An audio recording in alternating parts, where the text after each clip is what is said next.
Assalamualaikum dan salam sejahtera. Bertemu lagi dalam MG Flash 24 November bersama saya, Khalis Kadir. Kita ke berita utama. Suruhanjaya Pilihan Raya SPR menetapkan 18 Disember ini sebagai tarikh mengundi bagi Pilihan Raya Negeri PRN Sarawak yang ke-12. Pengurusinya Datuk Abdul Ghani Saleh berkata, pelaksanaan PRN itu susulan pemakluman rasmi pembubaran Dewan Undangan Negeri Dun Sarawak pada 3 November lalu. Sehubungan itu, SPR telah mengadakan mesyuarat khas pada hari ini dan memutuskan satu pilihan raya umum Dewan Undangan Negeri PRU Dun Sarawak ke-12 hendaklah diadakan bagi mengisi kekosongan 82 kursi Dun berikutan berlakunya pembubaran Dun Sarawak yang ke-11. Beliau berkata demikian ketika sidang media selepas mesyuarat khas itu di Kuala Lumpur hari ini. Selain itu, Datuk Abdul Ghani turut mengumumkan tarikh RIT PRN adalah pada hari ini, manakala hari penamaan calon ditetapkan pada 6 Disember depan. Tarikh mengundi awal pula ditetapkan 4 hari sebelum hari pengundian biasa, iaitu pada 14 Disember. Menurut Datuk Abdul Ghani, SPR membariskan 82 pengurus dan 249 penolong pegawai pengurus untuk ditugaskan sepanjang PRN Sarawak. Turut terlibat adalah 155 penguat kuasa kempen yang dianggotai oleh polis Diraja Malaysia, pihak berkuasa tempatan dan wakil-wakil calon yang bertanding. Ujar beliau, berdasarkan daftar pemilih terkini sehingga 2 November lalu, terdapat 1,252,014 pengundi bagi PRN Sarawak kali ini.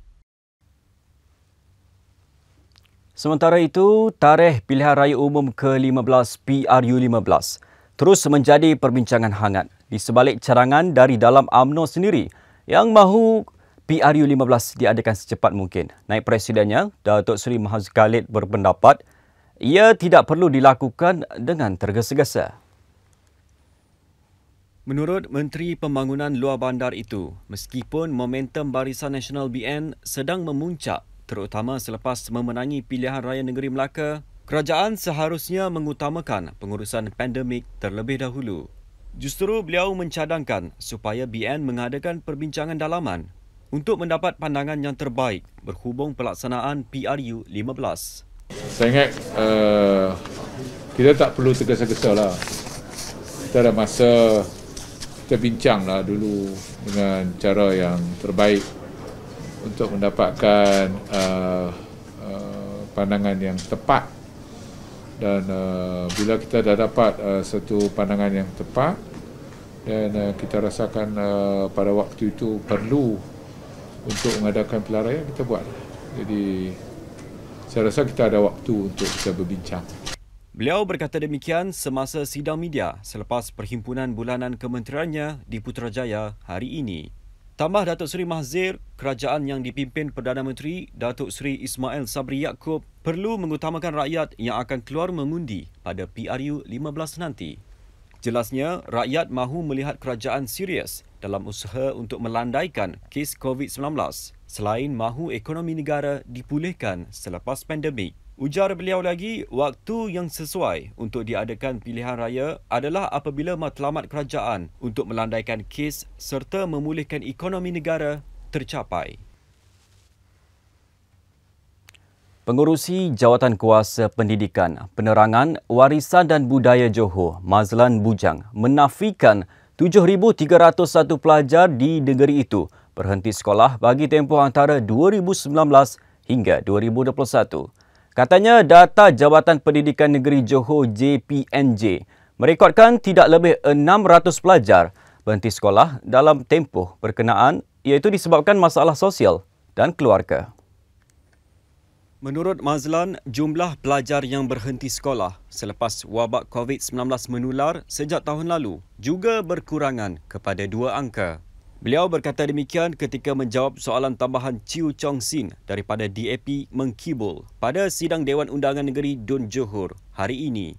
Dalam perkembangan lain, Mazlan memberitahu pihaknya menggunakan pendekatan diplomasi serta tidak mengambil tindakan drastik dalam menangani isu pelajar dan guru yang enggan divaksin.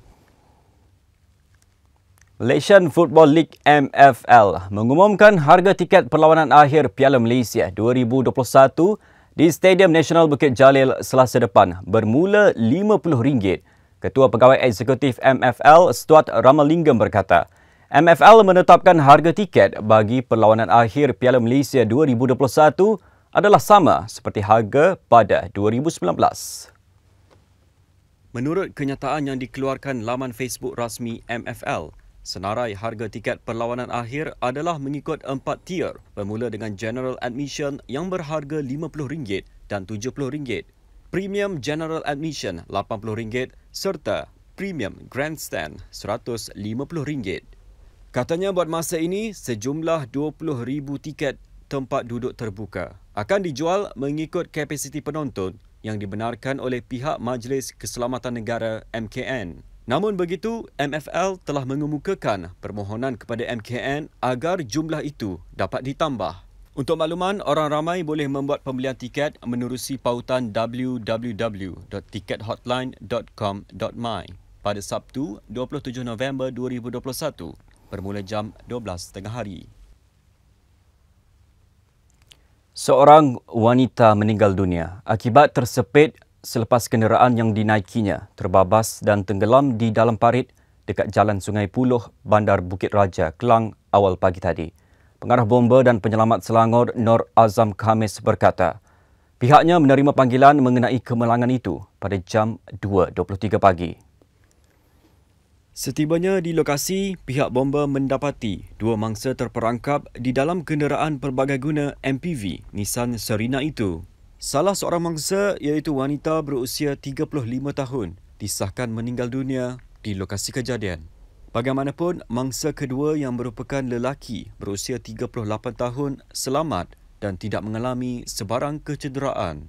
Menurut Nur Azam, pihak bomba mengambil masa 30 minit untuk menyelamatkan mangsa kerana kereta berkenaan sudah tenggelam di dalam parit. Dengan itu, sekian dahulu MG Flash buat masa ini. Teruskan bersama kami untuk mengikuti perkembangan terkini dari semasa ke semasa di platform media sosial Malaysia Gazette, di Facebook, Twitter, Instagram dan YouTube atau melalui portal di www.malaysiagazette.com. Assalamualaikum dan salam hormat.